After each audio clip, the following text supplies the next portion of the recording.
Il existe un endroit ensiborio la terra s'est ouverte comme un blèche qui ne se referme jamais. Chaque la trou englouted trente mitres supplementaires de sol jelly. Les scientifiques la Polen megaglismet. Les habitants la Polen autrement la porte des enfers. Imagines un paysage au la tang s'est arrête pendant 650 000 ans. Imagines QCC temps jelly commence se villa, revelant des secrets que le humanite n'aurait jamais dit canata. Imagines QCC révèle n'a aucun moyen d'être arrêté. C'est Batagaika. Un nom que pepouf prononce, correctement mais que, tos devrait être canata parce que ce qui se passe lob, bus ni reste pas à lobus. Ce qui merge de cette cicatrice dans la terre affecte toute la planète. Nous sommes dans la République de Sakha au nord-est de la Russie, dans le district de Verkhoyansk. C'est l'une des régions les plus reculées du monde, où les températures en hiver descendent jusqu'à 60 degrés sous zéro. Un territoire vaste, couvert de tundra et de forêts de taïga, où la majeure partie du sol est gelé en permanence. Au lieu du moins el light pour arriver à Batagaika vous devez d'abord voler des milliers de kilomètres vers l'est de Moscou, ensuite prendre un autre avion plus petit vers Irkoutsk, la capitale régionale de le voyage, continue par des routes qui méritent à peine si nam traversant des forêts interminables, des taïgas aberrants et finalement quand la route se termine, il n'y reste qu'à marcher vers la bout du monde connu. Vers un endroit qui défie toute logique et quand vous arrivez, enfin que vous voyez, vous coupe le souffle. Batagaika n'est pas simplement un crater, c'est la crater de pergélisol la plus grande du monde. Vous den hot il ressemble à un rayon gentil ou à terrestre depuis le sol, c'est un abîme qui défie la compréhension humaine. Ces parois verticales s'élèvent comme des falaises de glace et de terre compactée, révélant coucher après coucher d'histoire gelée. Chaque coucher est un chapitre. Dans le livre du temps profond, chaque strait représente des milliers, parfois des dizaines de milliers d'années. Au fond, un labyrinthe de collines escarpées et de ravins descend vers un sol qui s'enfonce constamment. Le paysage et l'intérieur du cratère semblent des monticules de terre gelée, émergent comme des doigues tordues, des blocs de glace, pure brillante, sous la lumière du soleil arctique, et partout, la sol est fissurée, fracture, s'effondrant, c'est un lieu de destruction active. Mais c'est aussi un lieu de révélation. Si vous aimez les histoires qui défient l'impossible, abonnez-vous à cette chaîne et activez la cloche pour ne jamais manquer les explorations les plus extrêmes de la planète. L'histoire de Batagaika commence il y a des décennies bien avant que quiconque ne sache ce qui arrive dans les années 60. L'Union soviétique avait des plans ambitieux de développement pour la Sibérie, ressources naturelles, infrastructures, expansion économique, pour cela. Ils avaient besoin d'espace, et pour avoir de l'espace, ils devaient abattre les forêts. Personne n'imaginait que ces arbres étaient plus que du bois, ils étaient des gardiens, des protecteurs, silencieux d'un équilibre qui existait depuis des millénaires. Les arbres de la taïga sibérienne fournissant de l'ombre au sol. Cet ombre maintenait le pergélisol stable, le protégeant de la lumière directe du soleil de la chaleur. Les racines des arbres aident également à maintenir le sol en place, emchant l'érosion, et la couche de feuilles d'aiguilles et de matière organique qui s'accumulent sur le sol forestier agissent comme un isolant naturel. Tout l'écosystème travaille ensemble pour maintenir la glace souterraine gelée. Mais quand les arbres sont disparus, ce système de protection s'est effondré, le sol reste exposé, le soleil a commencé à réchauffer la surface, la température du soleil augmentait, la glace souterraine qui était restée solide pendant des centaines de milliers d'années, a commencé à fondre. Au début, ce n'était qu'à petit effacement, une zone de terre devenue instable, une dépression peu remarquable sur le flanc d'une colline. Personne n'y prêtait beaucoup d'attention, après tout, c'était un endroit reculé du humain surveillant. Et ce qui la voyant pensant probablement que c'était un phénomène passager, mais le pergélisol n'y fond pas comme la glace dans un verre d'eau, c'est un processus beaucoup plus complexe, beaucoup plus destructeur. Quand la glace fond sous terre elle crée des espaces où il y avait auparavant de la glace solide, et quand ces vides s'effondrent sous le poids du sol odysseus, la surface se fait. C'est ce qui commence à se produire à Batagaika lentement au début presque imperceptibly en puis de manière impérable pendant les 70 et 80. L'effacement s'est transformé en raven, une coupure profonde dans le flanc d'une colline, qui exposait de plus en plus de pergélisol, a lair, it est lor cula processes, est devenu autodestructor, a pas qu'une fois, cula pergelisal est exposé l'air, il fond plus rapidement, l'air charde le toucher directement la glace ancien la soliel frappe les perus, du crater, et la chela penetor profondement dans la sol, et plus il fond, plus la surface exposée est grande, et plus la surface exposée est grande, plus il fond rapidement c'est un cycle de rétroaction. Un processes qui salament, lui mim, un cercle visio, sans point d'équilibre, et il n'y a aucun moyen de la, dans les anus cotivendix, le raven c'est transforme en quelque chose que, les scientifiques n'avaient jamais vu auparavant, un mégaglissement, sans technique, presque abstrait mais quand vous êtes face à lui, ce mot prend un sens complètement nouveau, parce qu'il envoie rien d'abstrait dans une cicatrice de près d'un kilomètre de long à la surface de la Terre. Il envoie rien de technique dans des parois de cotivents mites des hot qui se fondrent constamment. Il n'y a rien d'abstrait dans le son de la glace qui se brise le craquement constant qui ressent au fond du crater. La superficie du glissement a du pass 77 hectares en 2007. Pour mettre cela en perspective c'est plus de 100 terrains de football. La profondeur a atteint cotivents mites c'est l'équivalent d'un immeuble de 25 étages et la largeur c'est étendue jusqu'à près d'un kilomètre chaque année. La paroi a réduit, crater recul entre 10 et 30 mitos. Cela signifie que, chaque année, des centaines de milliers de mites cubes de pergelisol, anciens fondant et disparaissent. Pour 2006 la mégaglissement avait d'égal plus de 25 millions de mites cubes de pergelisol rich en glace. 25 millions, c'est un chiffre de fist. Mais imaginez chaque mètre cube comme une archive historique comme une capsule temporelle contenant des informations sur le climat, la végétation, les animaux et l'environnement d'une époque passée. Maintenant multipliez cela par 25 millions et puis imaginez que toutes ces archives fondantes se transforment en libérant des gaz disparaissant pour toujours. Mais ce qui est vraiment étonnant n'est pas seulement la taille du crater. C'est ce qu'il contient les couches de pergelisol exposés à la base de Batagaika en au moins 650 000 ans. Thila les place dans la Pleistocène moyenne, una qui c'est terminé il y a 126 000 ans. C'est plus ancien que le Homo sapiens, plus ancien que les premiers autos de pierre sophistiqués, plus ancien que toute civilisation humaine. C'est humain archive géologique qui couvre plusieurs cycles glaciaires et des périodes de fort intense suivis des périodes de recouvrement, des airs au niveau de la mer montée et descendait des dizaines de mites, des époques ou des continents entiers, et en couverts de glace. C'est une fenêtre sur la passe qui n'aurait jamais dû s'ouvrir, mais maintenant qu'elle stuvette, elle révèle des secrets extraordinaires et l'intérieur de cette archive, il y a de la vie. En 2018, un groupe de scientifiques du musée du Mammoth de l'Université fédérale du Nord-Est de Russie fait une découverte qui a capturé l'attention du monde. Les chercheurs ont trouvé les restes d'une pelang ancienne parfaitement préservée dans le bout du bord du crater.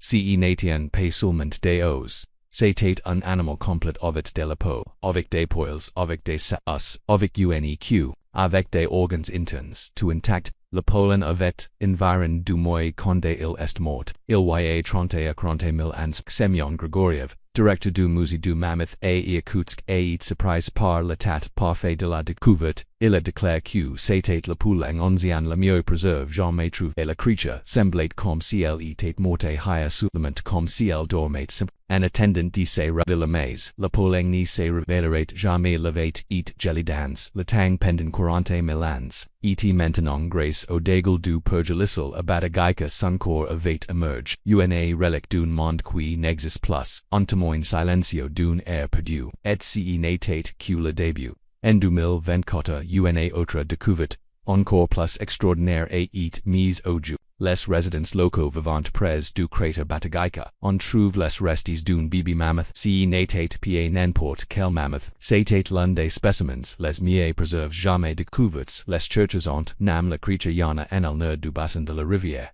La découverte a été faite. Le bébé mammoth avait environ 50 000 ans. Maxim Cherpasov du musée du Mammoth explique que les habitants étant au bon endroit au bon moment. Ils ont remarqué que la mammoth avait émergé presque complètement de la glace. Ils ont construit une sévière improvisée pour extra soignousement les restes et grâce à leur action rapide. Yana a et récupérer dans des conditions exceptionnelles 50 000 ans. Il est difficile de comprendre cette quantité de temps. Quand on a marché sur la terre, les humans modernes communicant à peine s'estendre ou du fric le monde était un endroit complètement différent et maintenant grâce à la fonte du pergélisol ce monde ancien revient vers news, piece par piece, creature par creature.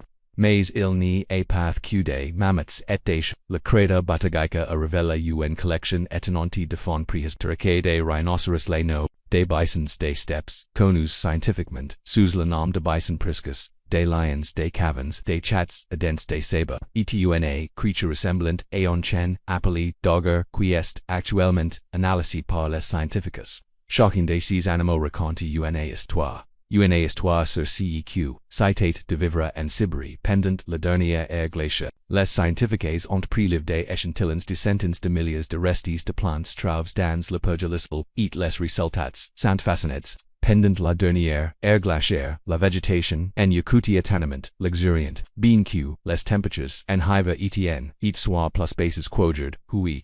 La région était un paradis pour les mammifères herbivores. Cela signifie que la Sibérie n'était pas le désert gelé que beaucoup imaginent, c'était une steppe riche en prairies, un écosystème vibrant où des troupeaux de mammoths, de bisons et des chevaux passant librement, où des prédateurs comme les lions des caverns et les chats, dents des sabres traquant leurs proies, où la vie prospérate même dans des conditions extrêmes, et tout ce monde est préservé dans la glace, en attendant d'être découvert se révélant lentement, à mesure que la pergélisol fond. Une étude publiée en 2015 dans la revue scientifique reports et analyse la grâce de plusieurs bisons anciens dont on trouve à Batagaika. Les résultats ont montré que les chasseurs humains orient et bien nourris par les acides gras essentiels contenus dans la viande. Cela signifie que les premiers humans arrivent en Sibérie en trouvent une source abondante de nourriture, et que la chasse de ces grandes animaux était cruciale pour la survie humaine dans l'Arctique, mais il n'y a pas que des animaux,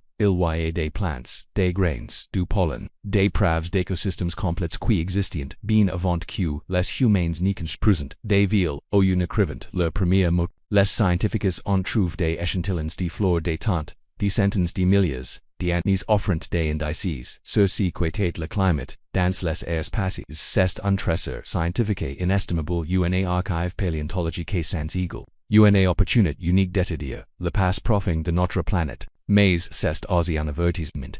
Parce que ce qui sort de Batagaika n'est pas seulement de l'histoire, c'est du carbone, c'est du méthane, c'est du dioxyde de carbone. Ce sont des gaz à effet de serre qui étaient piges pendant des millénaires et qui sont maintenant libérés dans l'atmosphère. Le pergélisol sibérien stocke environ 50% du carbone du sol mondial. C'est une quantité des milliards de tonnes de carbone organique, du matériel végétal mort, des restes d'animaux, des micro-organismes, tout gelé dans le tank, et quand le pergélisol fond, ce matériel organique commence à se décomposer les microbes dans le sol dévorant, la matière organique et dans le processus, ils, le bront, du méthane et du dioxyde de carbone. Le méthane est un gaz à effet de serre 25 fois plus puissant que le dioxyde de carbone. Dela signifie que chaque molécule de méthane libérée a 25 fois plus de capacité à piger la chaleur dans l'atmosphère qu'une molécule de dioxyde de carbone. Et Batagaika libéré de grandes quantités de gaz. Chaque mètre cube de pergélisol qui fonde Batagaika libéré des quantités significatives de gaz à effet de serre dans l'atmosphère. Multiplies cela par les 25 millions de mètres cubes qui ont désir de goût et puis considérez que le crater continue de croître chaque année sans s'arrêter. Les scientifiques estiment que le sol sous le glissement contient des quantités dangereuses de carbone organique une fois laboré, accèle encore plus le réchauffement climatique. C'est une autre rétroaction. Le réchauffement climatique fait fondre le pergélisol fondu libéré des gaz à effet de serre. Les gaz à effet de serre accélérant le réchauffement climatique.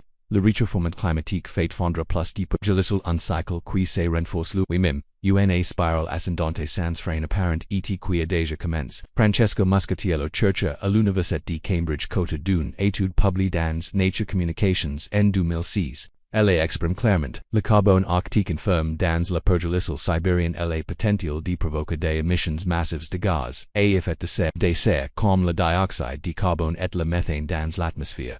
de emissions massives, ce ni sant pas, de mots q les scientificas utilicent a la lega, cond unchurcha pal de emissions massives, thelo signify q la problem est grave, thela signify q les quantites impliques sont astronomiques, et thela signify q les consequences pareant eta catastrophiques, si vous voulez explorer encore plus de secrets interdites, de lu comme salui si. Nous avons tout ressemble dans un livre numérique exclusif. Accidez olin dans la description et transformez votre vision du monde. Etc. Cette vidéo vous fascine lequel et commentaires depuis quelle ville vous nous regardez. La Russie se réchauffe, environ deux fois et demi plus vite que le reste du monde. Ce n'est pas une exagération, c'est un fait measure et documenté les temperatures, dans l'arctique augmentant et un rythme alarmant, les hivers sont plus courts. Les eats sont plus longs et plus chauds. Et le pergélisol qui couvre 65% du territoire russe est en danger. Le pergélisol n'est pas seulement de la glace. C'est un composant fondamental des écosystèmes arctiques. Il maintient le paysage stable. Il fournit une base solide pour la végétation. Et il agite comme un réservoir massif de carbone. Quand le pergélisol fond, tous ces systèmes se fondent. Et Batagaika n'est que l'exemple le plus dramatique de ce qui se passe. Il y a des dizaines de cratères de pergélisol dans le paysage nord de la Russie, certains sont petits, d'autres grandissent rapidement, mais aucun ne rivalise avec la taille de Batagaika, aucun ne s'en approche. Batagaika est unique. Non seulement par son échelle mais par sa visibilité. Il est si grand, si dramatique, si impossible à ignorer qu'il est devenu un symbole du changement climatique. Un symbole de la fragilité des écosystèmes arctiques, et un symbole de l'urgence d'agir, mais il y a quelque chose de plus qui accélère les processus, quelque chose qui transforme un problème grave en catastrophe imminente, les incendies de forêt. La Sibérie a connu une augmentation dramatique de la fréquence et de l'intensité des incendies de forêt au cours des dernières décennies. Chaque été de vastes étendues de téga brûlantes, la fumée se la verse le ciel, visible depuis l'espace, et les flammes consomment des millions de forêts. À mesure que les températures de forêt à mesure que les températures augmentent, les étés sont plus secs et plus longs, la végétation se dessèche, les feuilles deviennent cassantes, la mousse et la tourbe se déshydratent, et quand la foudre tombe aucun étincelle inflamme la forêt, la feu se propage sans contrôle. Parfois pendant des semaines, parfois pendant des mois, les incendies ne détruisent pas seulement les arbres, ils détruisent la couche protectrice de végétation qui recouvre le pergélisol, ils brûlent la mousse, ils consomment la tourbe, ils éliminent l'ombre, et ils exposent le sol directement à la chaleur. Et quand cette couche disparaît, le sol est exposé à une chaleur extrême. Le pergélisol se réchauffe et fond rapidement pendant des années voire des décennies après l'extinction de l'incendie. La chaleur de l'incendie pénètre profondément dans le sol, et les dégâts sont durables. À Batagaika les incendies proches considérablement accélèrent l'expansion du cratère. Chaque fois qu'un incendie ravage la région, l'érosion s'intensifie, les parois du cratère deviennent plus les glissements des terrains sont plus fréquents, et le pergélisol expose fondé un rythme alarmant. Mary Edwards, professeur de géographie physique à l'Université de Southampton, a étudié Batagaika de manière approfondie. Elle explique que le processus d'érosion se produit comme suit, sous la paroi de la falaise, des collines escarpées et des ravins descendants jusqu'au fond de bottom. À mesure que plus de matériaux robustes de la pente fond et se détachent, une face plus grande est exposée à l'air. Fila et ceinture, augmenter la vitesse du dégel du sel c'est un processus continu pendant la hiver quand les temperatures tombent indices de 60 degrés sous zéro. Le processus s'arrête temporairement, tout le cratère se couvre de neige, et pendant quelques mois il y a une pause. Mais ensuite arrive le printemps, la neige fond, les températures montent, et le processus recommence. Chaque année des que les températures dépassent le point de congélation, le cycle redémarre, la glace fond, les parois s'effondrent, le cratère suspended was conclide. Le cratère traversera probablement toute la pente avant de l'anta. Della signifie que Batagaika continuera de croître pendant des décennies, peta pendant des siècles. Jusqu'à ce qu'il consume complètement la colline sur laquelle il se trouve. Une fois que quelque chose comme quoi qu'il expose, il est très difficile de l'arrêter.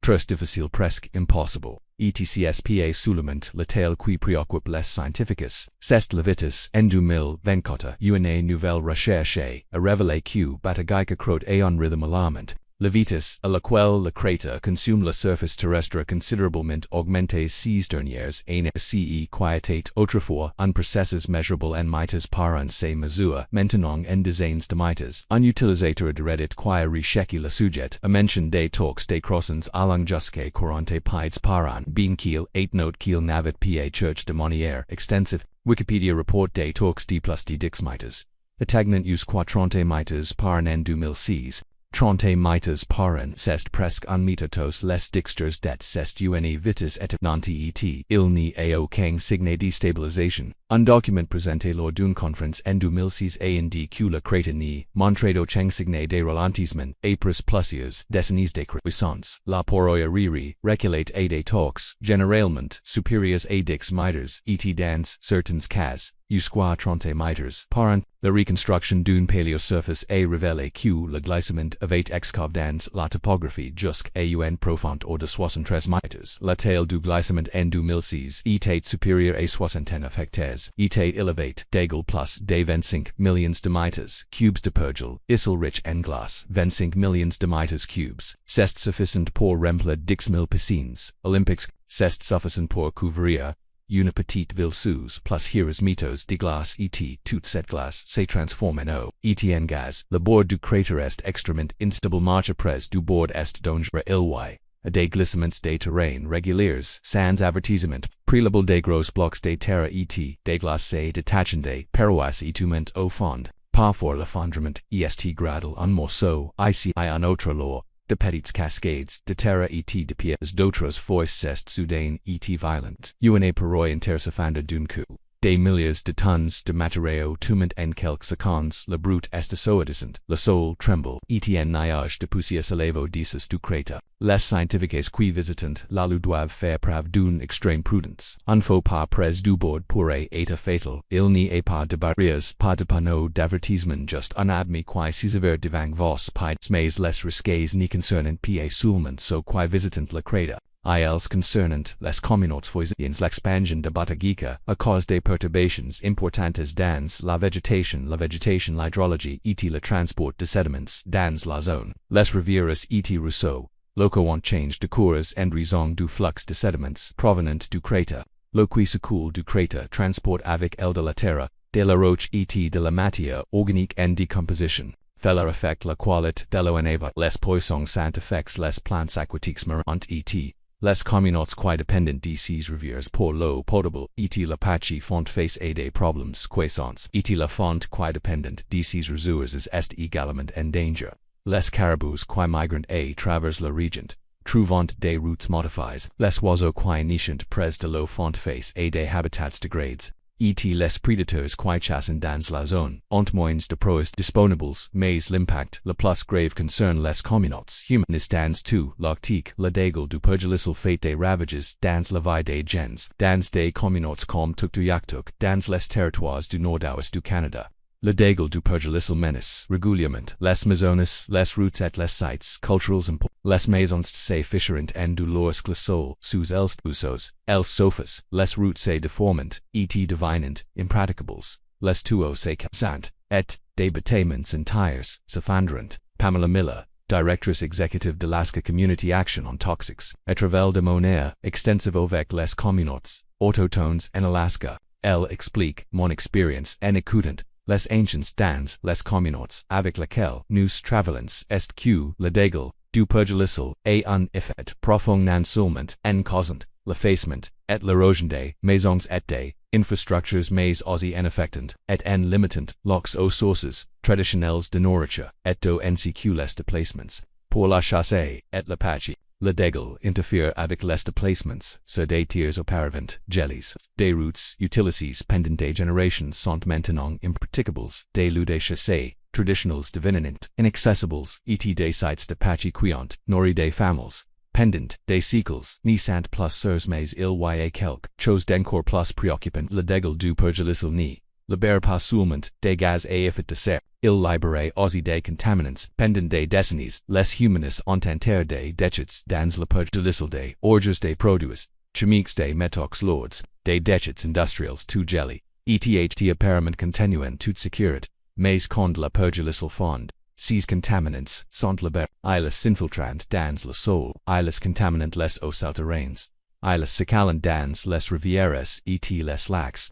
Ilus entrant dans la chaîne alimentaire. Moritz Langer, scientifique qui étudie le perjulisal souligne QCE problème et éclipse par le besoin plus immédiat de relocaliser des villages entiers. Amon avis le problème de la contamination devrait recevoir plus d'attention qu'il n'en une menace réelle pour les ressources et les ludopachi. La mobilisation des contaminants combinés à la menace générale de déstabilisation des infrastructures. Sont des facteurs qui pourraient exacerber le problème de la relocalisation des communautés. Les effets sur la santé de l'exposition aux contaminants vont au-delà des mots physiques. La santé mentale des personnes dans les villages deviennent inhabitables et est également une source de préoccupation. En plus des changements physiques dans le paysage et des risques qui représentent les aliments et les condiments. La connaissance que sa propre communauté pourrait bientôt cesser d'exister et un coût émotionnel c'est un type de portée profonde. Vous ne perdez pas seulement votre maison, vous perdez votre connexion à la terre. Vous perdez les histoires de vos ancêtres. Vous perdez les endroits où vous êtes enfant. Vous perdez la tombée de vos grands-parents. Vous perdez tout ce qui définit qui vous êtes, et cette perte est permanente parce que vous ne pouvez pas devenir l'endroit où se trouve votre communauté nexus plus. Il est englouti par l'effondrement du perjulisal, ou inondé par la montée du niveau de la mer, ou érode par des rivières qui ont change de cours. Alors, que savent vraiment les scientifiques sur cette endroit, quelles réponses ont-ils trouvées? Et plus important encore, quelles questions restent sans réponse? Le professeur Julian Merton de l'Université du Sussex a dirigé une étude publiée en 2000, d'except sur le perjulisal ancien de Batagaika, son équipe a analysé des échantillons des couches les plus profondes, du crater et est arrivé à une conclusion fascinante et terrifiante, et la fois, le perjulisal ancien près de la ville de Batagaika est résistant au changement climatique et environmental natural pendant plusieurs cycles glaciaires et interglaciaires. Il est survécu à des périodes de réchauffement intense. Il est survécu à des airs où les températures mondiales étaient plus élevées qu'aujourd'hui. Il est survécu pendant 650 000 ans, mais il est vulnérable à la perturbation induite par l'autre humain. C'est la conclusion que le perjulisal peut résister au changement climatique naturel. Il peut s'adapter aux fluctuations de température sur des millénaires, mais il ne peut pas survivre à la déforestation. Il ne peut pas survivre à l'activité humaine directe. C'est une révélation inquiétante parce que cela signifie que ce qui se passe à Batagaika n'est pas seulement le résultat du changement climatique mondial, ce n'est pas seulement une conséquence inévitable du réchauffement de la planète, c'est le résultat direct de décisions humaines. Des décisions prises il y a des décennies, des décisions qui semblaient inoffensives à l'époque. Des décisions qui ont maintenant des conséquences monumentales et ces conséquences sont irréversibles. L'étude de Merton a également révélé des détails fascinants sur le climat passe de la région.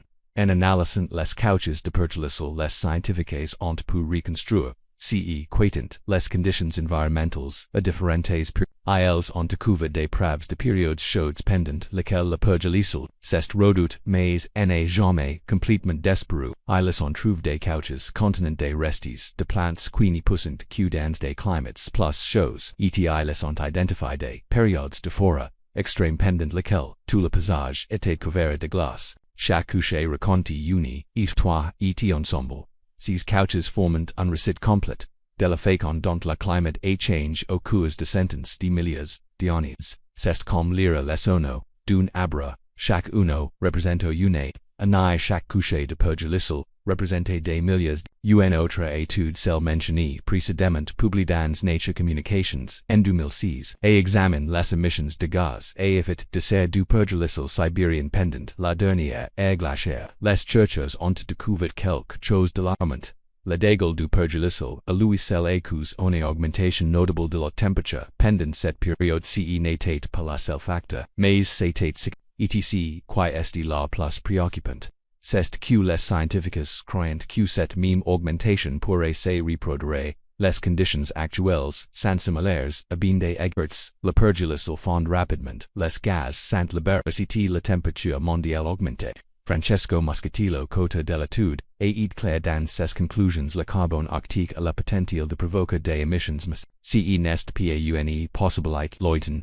C'est une menace réelle et mais il y a quelque chose de plus que les scientifiques ne peuvent pas prédire avec certitude. Le temps exact auquel Batagaika croîtra à l'avenir est le savant qu'il s'estend rapidement. Il le savant qu'il ne mentir au chang signé de ralentissement, mais ils ne peuvent pas calculer avec précision combien de temps il faudra avant que le crater n'atteigne ses limites. Certains croient que le crater continuera de croître jusqu'à ce qu'il traverse complètement la flanque de la colline. Cela pourrait prendre des années. Ou cela pourrait prendre un siècle. Ou plus cela dépend des nombreux facteurs. La température de l'air, la quantité de précipitations, la fréquence des incendies de forêt, la composition du pétrole. Toutes ces variables influencent la vitesse de croissance. Ce qu'il savant, c'est que chaque année qui passe, Batagaika devient plus grande, plus profond, plus dangereux et plus révélateur, parce que Batagaika n'est pas seulement un crater, ce n'est pas seulement un phénomène géologique, c'est un message de la Terre.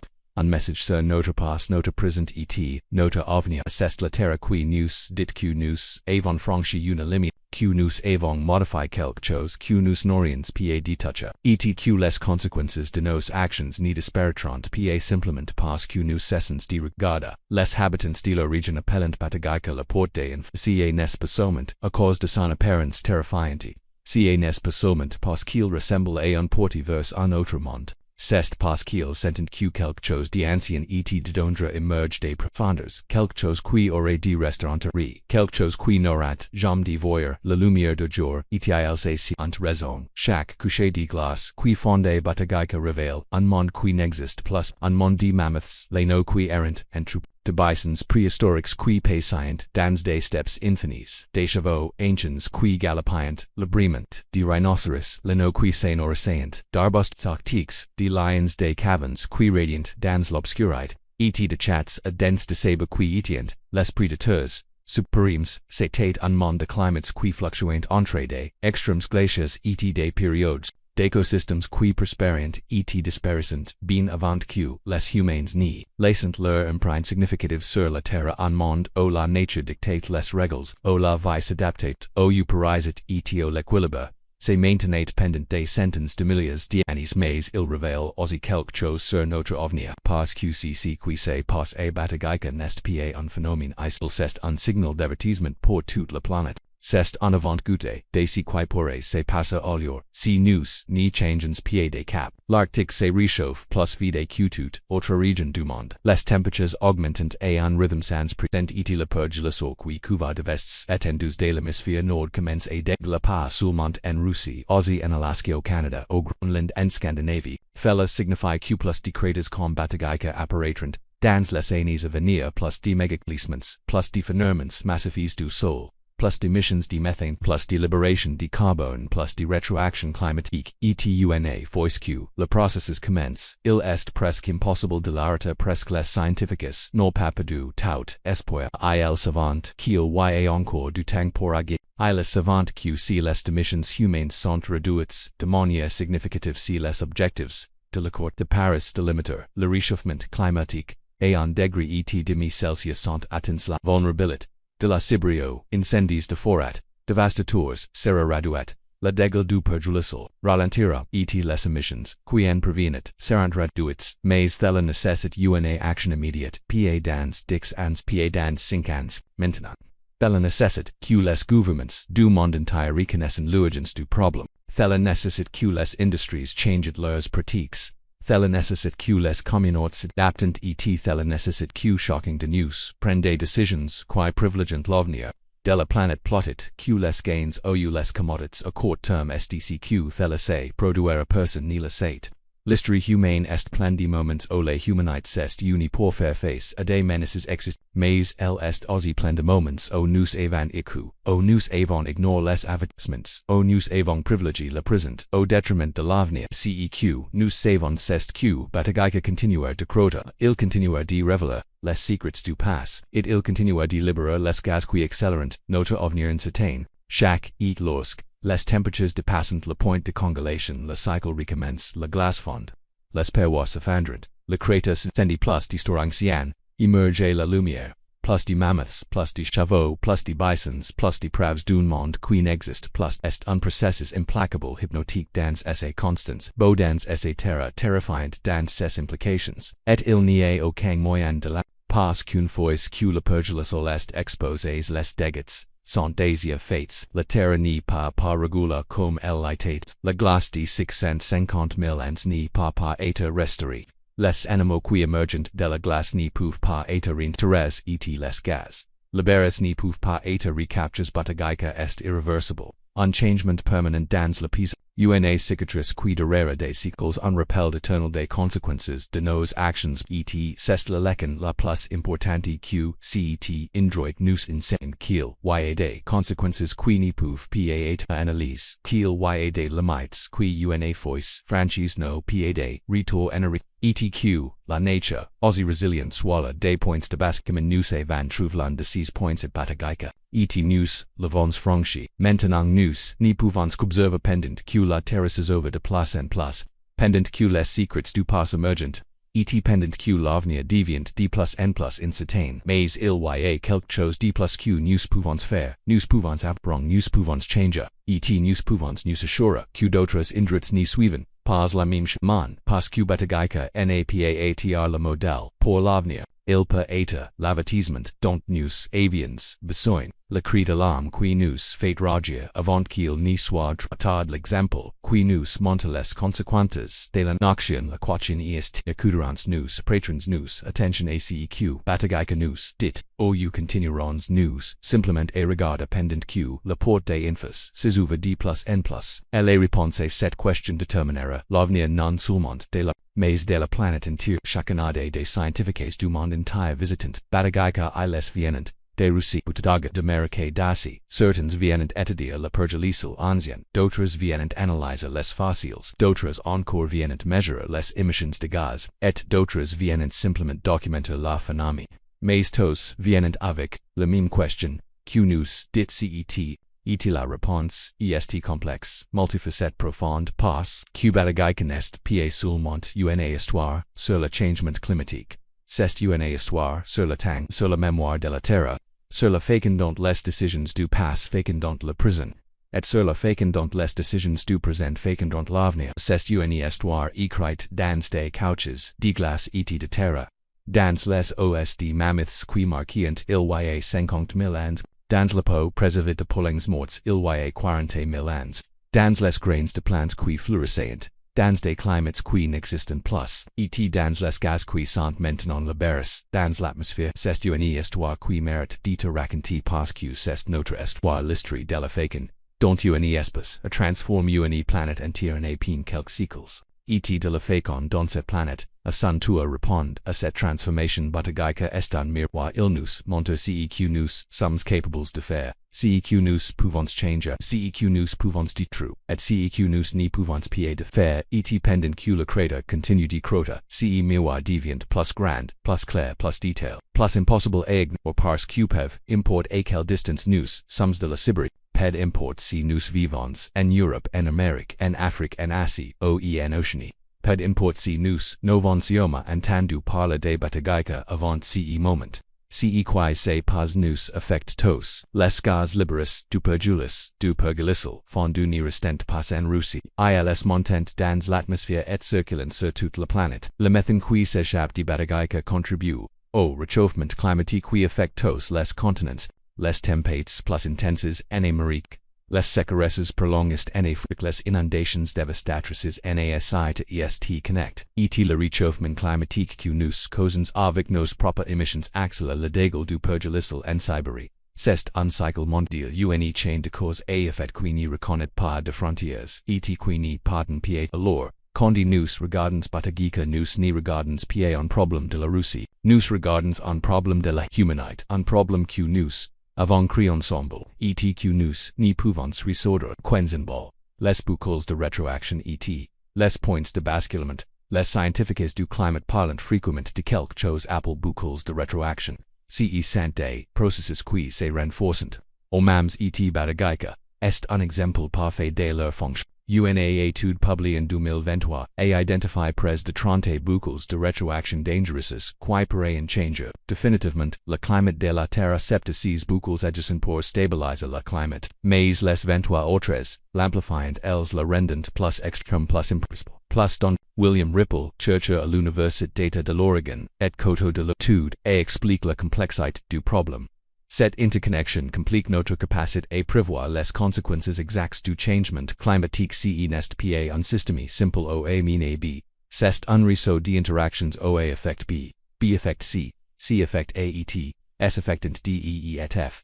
Simultané, et ce qui est le plus préoccupant, c'est que certains de ces boucles de rétroaction pourraient activer des points de basculement climatiques. Un point de basculement est un seul critique qui une fois franchi conduit à des changements importants axes et souvent irréversibles dans le système. Tim Lenton, professeur de changement climatique et de sciences de la Terre à l'Université d'Exeter, et direct dans son évaluation, à un degré et demi-Celsius de recouvrement.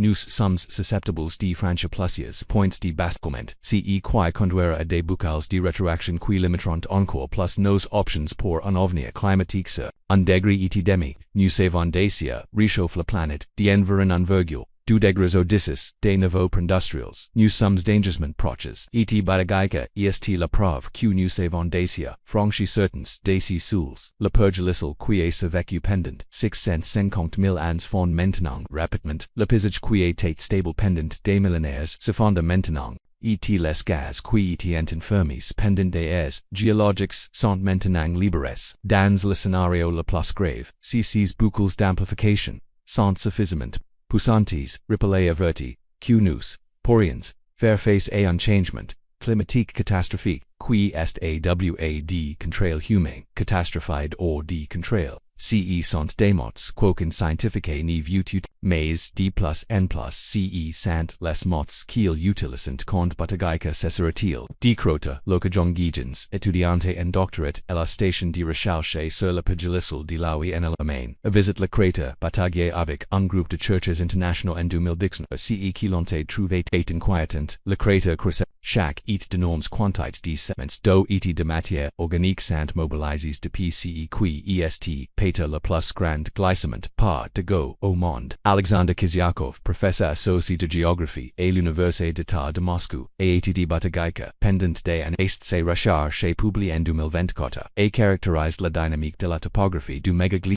Les résultats sont montrés que l'étude du cratère Batagaika fournit des informations sur les moteurs et les processus du dégel rapide du pergélisol. Mais la question que tout le monde pose est quand sera-t-il et la réponse n'est pas simple. Le cratère continuera de s'étendre jusqu'à ce qu'il traverse complètement le flanc de la colline sur lequel il s'est trouvé. Cela pourrait prendre des décennies ou plus d'un siècle. Cela dépend de multiples facteurs. Les températures futures, la fréquence des incendies de forêt, la quantité de précipitations et la composition spécifique du pergélisol dans les couches les plus profondes. Pendant un vague de chaleur record en Sibérie en 2020, Batagaika a connu une croissance accélérée. Les températures ont atteint des niveaux sans précédent. La pergélisol a fondu plus vite que jamais et le cratère s'est étendu de manière dramatique. Si les vagues de chaleur comme celle-ci deviennent plus fréquentes, et tous les modèles climatiques suggèrent que ce sera le cas, alors Batagaika croîtra encore plus vite, et les conséquences seront encore plus graves. Un rapport de 2024 a averti que le mégaglissement Batagaika pourrait libérer suffisamment de métaux de carbone équivalentes à celles d'une grande nation industrielle. Cela signifie que le cratère en Sibérie pourrait libérer autant de carbone qu'apaise entire produit en un. And assessed une quantité stupéfiante et terrifiante y de l'espoir.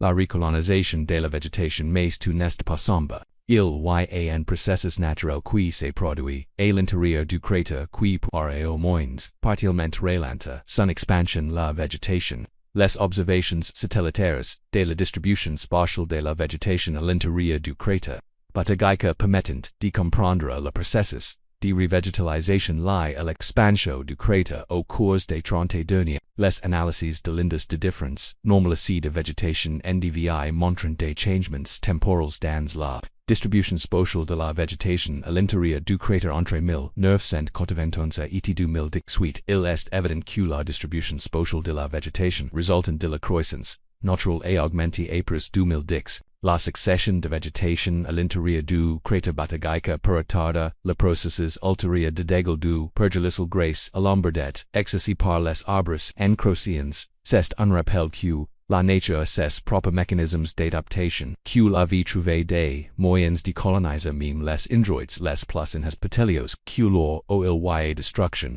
il pas aussi vy, regeneration. Mais cette régénération n'est pas suffisante pour arrêter complètement le processus, c'est seulement un ralentissement unfrein partil. Le crater continuera de croître just pata, unpelled plus lentement qu'il ne le ferait sans la végétation. Et thela nous amène à une question fondamentale quel avenir attend l'arctique, l'avenir de l'arctique, paradis, vertu, terre dévastée. Certains scientifiques ont une vision étonnamment optimiste, du moins dans certains aspects. Ils suggèrent que l'Arctique est la patentile d'état luxuriant et vert à l'avenir, qua mesure que les températures augmentent la végétation pourrait s'étendre vers le nord. Que des zones qui sont maintenant de la tundra stérile pourraient devenir des forêts, que la vie pourrait prospérer de nouvelles faits, et il y a des preuves historiques qui soutiennent cette idée.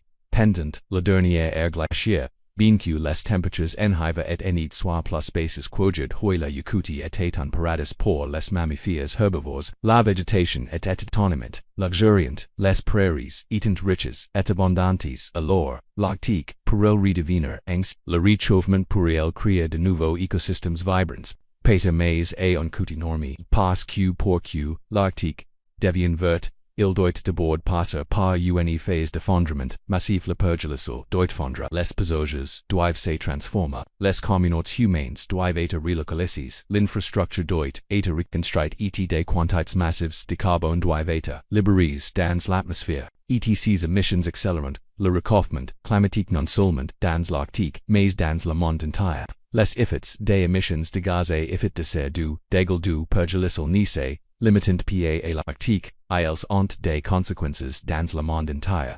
Augmentation du niveau de la mer, changements dans les modèles de précipitations fréquents et graves à cause des événements climatiques extrêmes. Le méthane en particulier peut alimenter l'effet de serre et, par conséquent, accélère le changement climatique, affectant les écosystèmes bien au-delà de la région.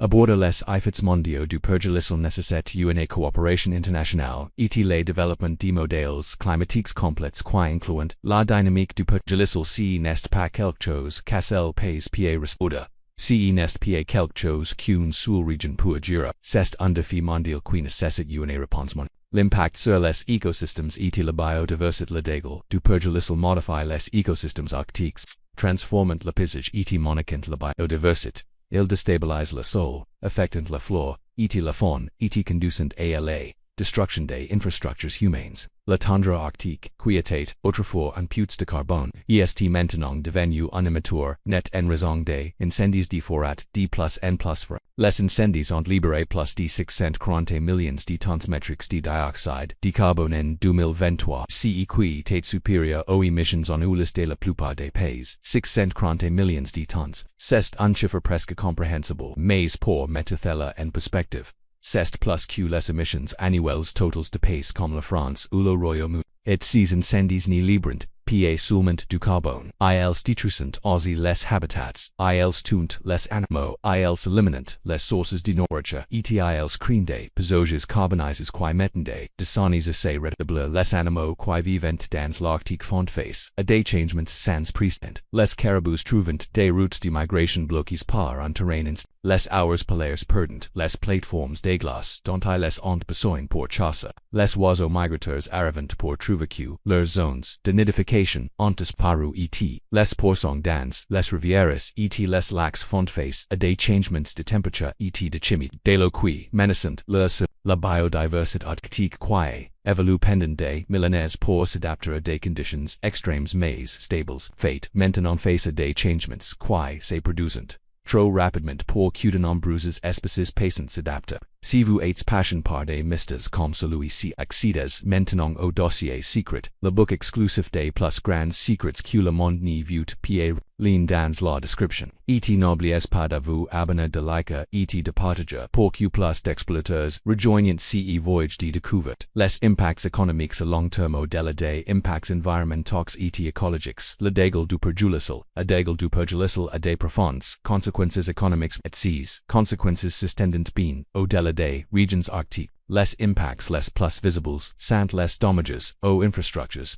Des routes qui se déforment et deviennent inutilisables, des bâtiments qui se fissurent et s'effondrent, des pipelines de pétrole et de gaz qui se brisent, des aéroports qui s'affaissent, des ports qui deviennent instables. Les coûts de réparation et de remplacement. On estime que les dommages aux infrastructures en Alaska, au Canada et en Russie dus au dégât du perjudical pourraient atteindre des centaines de milliards de dollars au cours des prochaines décennies, mais les impacts économiques vont bien au-delà des dommages directs. Le dégât du perjudical affecte l'extraction des ressources naturelles. Les mines qui dépendent d'une seule stable font face à des coûts opérationnels croissants. Les puits de pétrole et de gaz nécessitent un entretien constant et les opérations de transport deviennent de plus en plus difficiles et coûteuses. De plus, le dégât du perjudical contribue au réchauffement climatique qui s'entoure perturbe les routes commerciales, les chaînes d'approvisionnement et les marchés internationaux. L'augmentation du niveau de la mer menace les ports côtiers et les infrastructures vitales pour le transport maritime mondial. C'est un défi économique mondial avec des conséquences potentiellement transformatrices. L'une des préoccupations académiques les plus critiques est le boucle de rétroaction entre le dégât du perjudical et le changement climatique de la libération de vastes quantités de gaz à effet de serre du dégât du perjudical amplifie le réchauffement climatique. Qui s'entoure accèle davantage le dégât du perjudical créant un cycle qui se renforce lui-même. Cette boucle de rétroaction positive est le potentiel de pousser le système climatique mondial vers des points de basculement avec des conséquences économiques potentiellement catastrophiques dans le monde entier. Ces conséquences incluent non seulement les coûts directs des impacts du changement climatique mais aussi les risques systémiques pour la stabilité financière mondiale, les ressources commerciaux et les sécurités. Une machine à remonter le temps de 650 000 ans, morgotos les défis et dangers. Batagaika reste un lieu de découverte scientifique extraordinaire. Assessed littéralement, une machine à remonter le temps. Une fenêtre sur la passe profonde de notre planète. En regardant les couches, les plus basses exposées à la base du glissement. Les scientifiques suggèrent que le perjudical à la base du cratère Batagaika est particulièrement ancien. Les datations préliminaires révèlent que le perjudical ici pourrait avoir 650 000 ans. Si c'est le cas, tel en fera le perjudical connu le plus ancien rapport en Russie en tant que tel. Cette fiche jauntie dans le sol offre des opportunités d'étaler beaucoup plus loin dans le passé. Chaque couche explicite de la poroïde du cratère Batagaika est comme un instantané géologique. Aidant les scientifiques aidement le comment, le perjudical et la végétation de surface entrependu au climat choses et forts du passé. Theladun una fenitor sur des epochs où le perjudical était stable et des epochs où il serait cest. Una archive sans égal. Una bibliothèque naturelle contenant des informations qui ne pouvaient être trouvées nulle part ailleurs. Et mesure que le cratère s'étend, il révèle des chapitres de plus en plus anciens de l'histoire de la Terre Katy-Orlinski. Photographe qui a documenté Batagaika et capture des images impressionnantes des parois du cratère contenant des vestiges de la dernière ère glaciaire et au-delà. Les photos montrant les bandes distinctives de différentes couches de perjudical.